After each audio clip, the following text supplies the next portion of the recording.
শেষ কবে কেঁদেছো রূপন্তী? আজকে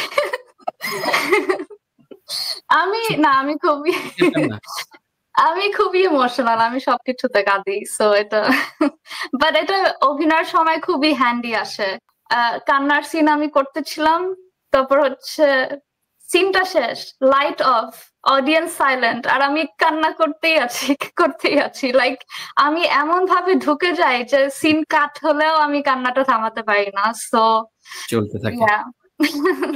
যখন ওরকম কিছু আসে তখন আমি জাস্ট না বলে দিই, যদি ওই লেভেলে থাকে। অ্যাকচুয়ালি আমার আপকামিং ফিল্ম, যেটা বনলতা সেন, ডিরেক্টর মাসুদ হাসান উজ্জ্বল, ওখানে একটু ম্যাচিউর সিন আছে আমার কিন্তু আমাকে কাস্ট করা হয়েছে কারণ মাসুদ হাসান উজ্জ্বল এমন একটা মেয়ে খুঁজছিল যে লাইক খুবই ইনোসেন্ট টাইপের লাগবে, সো ওরকম সিন করলেও যাতে ভালগার বিষয়টা না আসে।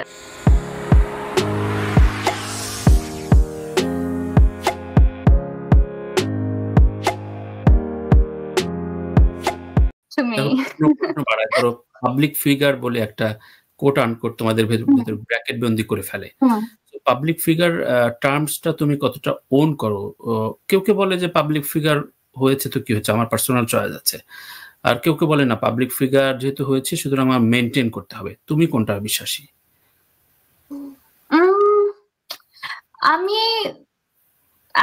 আমি জাস্ট এখানে আসছি কাজ করার জন্য। মানুষ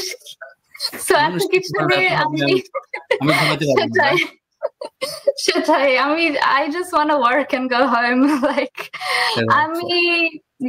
ওটা জাস্ট আমার জন্য ফুল স্টপ। এখন তার বাইরে কি হয় না হয় ওটা নিয়ে আমি bothered না, জাস্ট শেষ কবে কেঁদেছো রূপন্তী? আজকে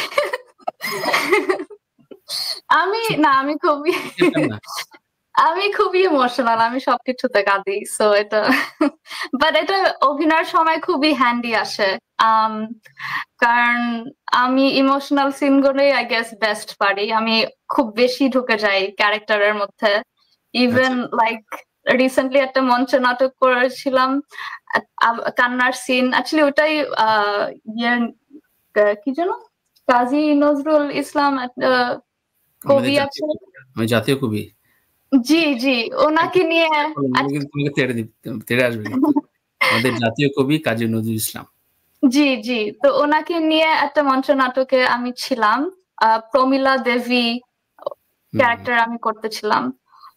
কান্নার সিন আমি করতেছিলাম, তারপর হচ্ছে সিনটা শেষ, লাইট অফ, অডিয়েন্স সাইলেন্ট, আর আমি কান্না করতেই আছি। লাইক আমি এমন ভাবে ঢুকে যাই যে সিন কাট হলেও আমি কান্নাটা থামাতে পারি না। সো চলতে থাকে। যেহেতু পাবলিক ফিগার ম্যাটার আসলো, আমি একটা প্রশ্ন করে এটা শেষ করি। ধরো এই যে ক্যারেক্টার আর্টিস্টের সাহসী চরিত্র বলে আমাদের, যে নানান রকম সিন থাকে যেগুলো আসলে আমাদের কালচারের সাথে যায় না, বা আমাদের সাথে কালচারের সাথে যায় কি এটাও আমরা বুঝি না। আমরা তো প্রচুর সমালোচনা করতে ভালোবাসি। ওই জায়গা থেকে বাংলাদেশি ওন করে তুমি কতটা স্বাভাবিক সাবলীল? ধরো নুড সিন বলবো না, যে কোনো জায়গায় যদি তোমার যে কোনো একটা চরিত্রের স্বল্প বসনা থাকতে হয়, সেটা কি তুমি কেয়ারফুলি হ্যান্ডেল করো, নাকি বলতে চাও, নাকি বলতে চাইবা? কোনটা তোমার যখন স্ক্রিপ্ট আসে তখন তো সাথে সাথেই বলা যায় যে স্ক্রিপ্টের মধ্যে ওরকম সিন আছে কিনা, এরকম না যে সেটে গিয়ে তারপর সাডেনলি ওরা অ্যাড করলো। তো যখন ওরকম কিছু আসে তখন আমি জাস্ট না বলে দিই, যদি ওই লেভেলে থাকে। অ্যাকচুয়ালি আমার আপকামিং ফিল্ম, যেটা বনলতা সেন, ডিরেক্টর মাসুদ হাসান উজ্জ্বল, ওখানে একটু ম্যাচিউর সিন আছে আমার কিন্তু আমাকে কাস্ট করা হয়েছে কারণ মাসুদ হাসান উজ্জ্বল এমন একটা মেয়ে খুঁজছিল যে লাইক খুবই ইনোসেন্ট টাইপের লাগবে, সো ওরকম সিন করলেও যাতে ভালগার বিষয়টা না আসে। তো আমি হচ্ছে স্ক্রিপ্ট যখন ডিসকাস করতেছিলাম আমিও বলেছি যে আমার বাউন্ডারি হলো অবভিয়াসলি কোনো নুড সিন না, বা কোনো লিপ টু লিপ কোনো কিসিং না। কিন্তু এরপরেও যদি আপনি হ্যাপি যে আমরা এরকম সিন করতে পারি, তাহলে আমি আসবো বাংলাদেশে, না হলে আমার না বলতে হবে। সো এরকম আমি আর কি বাউন্ডারি সেট করি যে আমি কত দূর পর্যন্ত আমি কমফোর্টেবল। সো তুমি ওই জায়গাটা ফিক্স করে ফেলেছো দারুণ ভাবে তোমার ভাবে। জি জি। তোমার প্রথম উপার্জন কত? কি প্রথম উপার্জন কত? মানে সেটা মানে কি? ইনকাম যে কোনো ওয়েতে তোমার ফার্স্ট ইনকাম জীবনে। ও আচ্ছা আচ্ছা, আমার ফার্স্ট জব ছিল আই থিংক যখন আমি 15 ছিলাম একটা পিৎজা শপে। ইয়া, আর ওটা ছিল একদম minimum like below minimum wedge, like cash in hand টাইপের জব ছিল। পিৎজা শপে ফার্স্ট জবের টাকা দিয়ে কি করেছিলে? আই থিংক আমার ছোট বোনের জন্য কিছু কিনেছিলাম।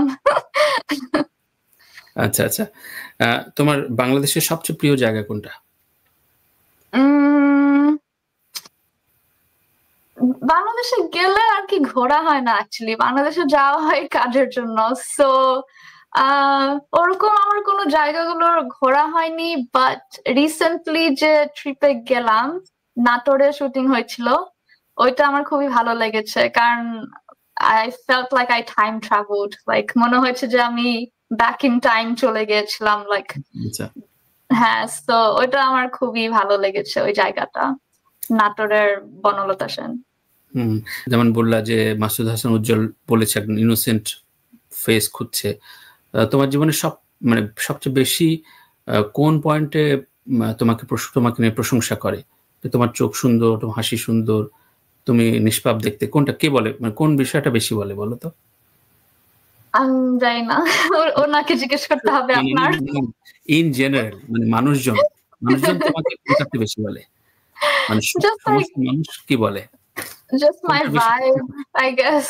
Vibe এর বাংলাটা কি? সবচেয়ে বেশি প্রশংসা কিসে পাও তুমি? I guess তুমি খুবই নাইস আর friendly. That's true. So last ছবি দেখা কোনটা যে ছবিটা মনে হয়েছে যে না এই চরিত্র আমি করতে পারলে ফাটাই দিতাম? ও, আমি কখনো এরকম চিন্তা করি না। এটা নাকি প্রত্যেক অ্যাক্টরের ভেতরে জাগে যে একটা ভালো চরিত্র দেখলে নিজেকে ভাবতে শুরু করে, এটা তোমার হয় না? না, নট রিয়েলি। আমি ইন্সপিরেশন পাই, যেটা আগে বলতেছিলাম, আমার অনেক বয়সী ক্যারেক্টার গুলো সবসময় কেন জানি খুব বেশি ভালো লাগে। সো আমার ফেভারিট অ্যাক্টরস হচ্ছে অনেক ম্যাচিউর লেডিস গুলো। সো হ্যাঁ, আই গেস আমার জন্য জাস্ট ইন্সপিরেশন হিসেবে কাজ করে যে ও একদিন আমিও হচ্ছে এই বয়সে গেলে এরকম একটা খুব স্ট্রং একটা ক্যারেক্টার করতে পারবো। সো ওই দিক থেকে হ্যাঁ, আমি একটা মুভি দেখে চিন্তা করবো যে হ্যাঁ এরকম একটা ক্যারেক্টার আমার দরকার একদিন। তো ওই দিক থেকে। বাংলাদেশে কোন অ্যাক্টর তোমাকে খুব উৎসাহ দেয়, ইন্সপায়ার করে, মানে তোমাকে ফোন করে বলে যে কোনো বিষয়ে খুব উপদেশ দেয়, কে? ওরকম আই গেস ছোটবেলা থেকে হচ্ছে আমার অনেক মেশা হতো ওই আমলের, তারিন জাহান, তারপর দীপা খন্দকার, ওরা এখনো আমার সব পোস্টে কমেন্ট করে, আপনি দেখবেন ওরা খুবই supportive. I guess Banalata Sen যেহেতু নিয়ে কথা হচ্ছে, আমি কাজ করেছি খায়রুল বাশার এবং সোহেল মন্ডলের সাথে, ওরা দুজনেই ইয়াং আপকামিং অ্যাক্টর, আর ওদের দুজনের সাথেই কাজ করে আমার অনেক ভালো লেগেছে। সো ওদের নিয়ে আমি খুবই এক্সাইটেড, আশা করি যে ওদের ক্যারিয়ার আরো অনেক আগিয়ে যাবে। সো এটা নিয়ে আমি খুবই এক্সাইটেড ওদের দুজন নিয়ে। ইয়েস, আগিয়ে যাবে, দারুণ। নিতে তোমার সবচেয়ে বেশি মন খারাপ হলে কোথায় যাও চুপচাপ বসে থাকতে? মন খারাপ হলে তো আমি জাস্ট বিছানার মধ্যে লাইক ব্ল্যাঙ্কেটের মধ্যে লুকাই থাকি, আমি তো বাসা থেকেই বেড়াইতে পারি না। খুব আনন্দে থাকলে ধরো একজন আসলো গ্রাম থেকে, আমি আসলাম, সিডনির সবচেয়ে প্রিয় জায়গাটা দেখাও, তুমি কোনটা দেখাবা? তাহলে তো typical Harbour bridge, Opera house, ওগুলো তো দেখাতেই হবে। টিপিক্যাল। আচ্ছা, লাস্ট এন্ড ফাইনাল কোশ্চেন, তোমার এনগেজমেন্ট বা লাভ স্ট্যাটাস কি? ওইসব আমি আগেও বলেছি, আমার ফেসবুক প্রোফাইল সব একদম আমার রেজুমে, আমার পোর্টফোলিও হিসাবে ট্রিট করি। সো আমার সবকিছুই জাস্ট আমার কাজ নিয়ে, সো জাস্ট আমার প্রফেশনাল লাইফ অনলাইনে। সো এটা গোপন, অনেকে খুব ট্রিকি ভাবে স্ট্র্যাটেজিক ভাবে গোপন রাখে, এবং গোপন রাখলে নাকি লাভ হয়, কেউ কেউ বলে লাভ নাই, ওপেন থাকলে ভালো হয়। তুমি কোনটাতে বিশ্বাসী? ধরো আমি বিশ্বাস করলাম তোমার কথা যে তুমি এনগেজ না, হ্যাঁ, তোমার কোনো বয়ফ্রেন্ড নেই, ঠিক আছে, বিশ্বাস করলাম, কিন্তু যদি হয় তখন আসলে তোমার স্ট্যাটাসটা কি থাকবে? না আমি একটু গোপন করবো, আমি তো এখন ফেম আছে, সুতরাং নষ্ট হয়ে যেতে পারে, আমার অনেক ছেলে ফ্রেন্ডরা আহত হবে। না না না, আমি কখনো সিঙ্গেল ভাবে ভান করিনি, আর কখনো আমি এরকম কোনো রিলেশনশিপ স্ট্যাটাস কখনো সিঙ্গেল আমি এরকম প্রমোট করিনি। সো কেউ হচ্ছে যদি যায় আমার ইনস্টাগ্রামে, ওরা ইজিলি দেখতে পারে আমি কার সাথে আছি বা কিনা। এটা হচ্ছে কোনো গোপনের কিছু না। ইভেন যারা হচ্ছে সেটে আছে, লাইক ফেস টু ফেস আমি হচ্ছে খুবই ওপেন সবার সাথে, বাট অনলাইন হচ্ছে এক দুনিয়া আর রিয়েল লাইফ হচ্ছে আরেকটা দুনিয়া। So yeah. প্রত্যেক নারীর জীবনে বেসিক্যালি সাউথ ইন্ডিয়ান, তোমাকে আমি সাউথ ইন্ডিয়ান ক্যাটাগরিতেই রাখছি।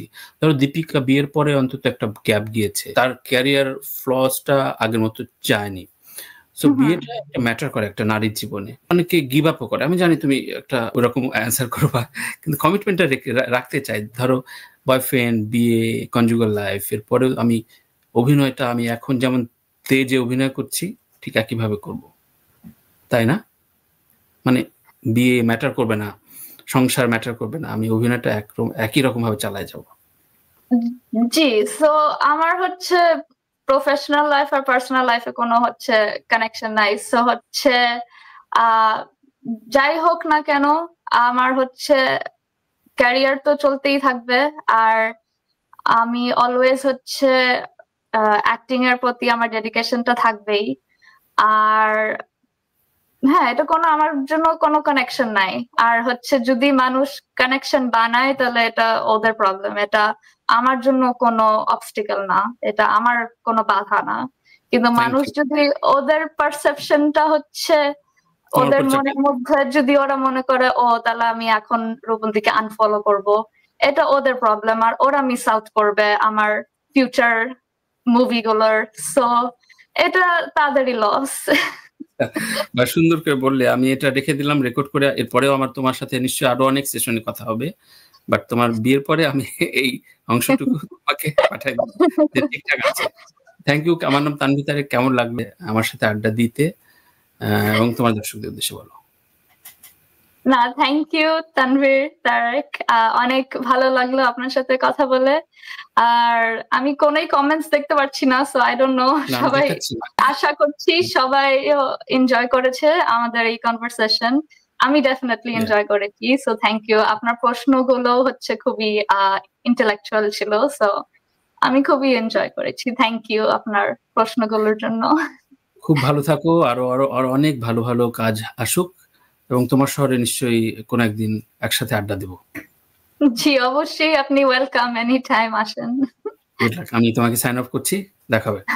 জি, thank you, bye bye everyone.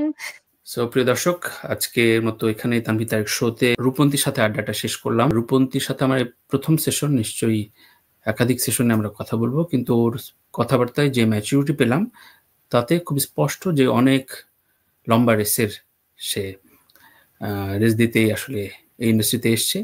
নিশ্চয়ই এইভাবেই একজন অভিনেত্রী যেমন বাংলাদেশকে ধারণ করে, তেমনি ও যে ল্যাঙ্গুয়েজে কাজ করুক, যেই প্ল্যাটফর্মে কাজ করুক, তা বাংলাদেশের জন্য গর্বের কারণ হবে। সেভাবেই থাকুক। ওর প্রতি অনেক অনেক শুভকামনা। আপনারা অনেকেই মেসেজ করেছেন বা পরবর্তীতে আরো অনেকে টেক্সট করবেন, সেগুলো নিশ্চয়ই রূপন্তী দেখবে বা আমি আমার প্ল্যাটফর্মে অ্যান্সারগুলো করবো। ভালো থাকবেন, ভালো, আল্লাহ হাফেজ।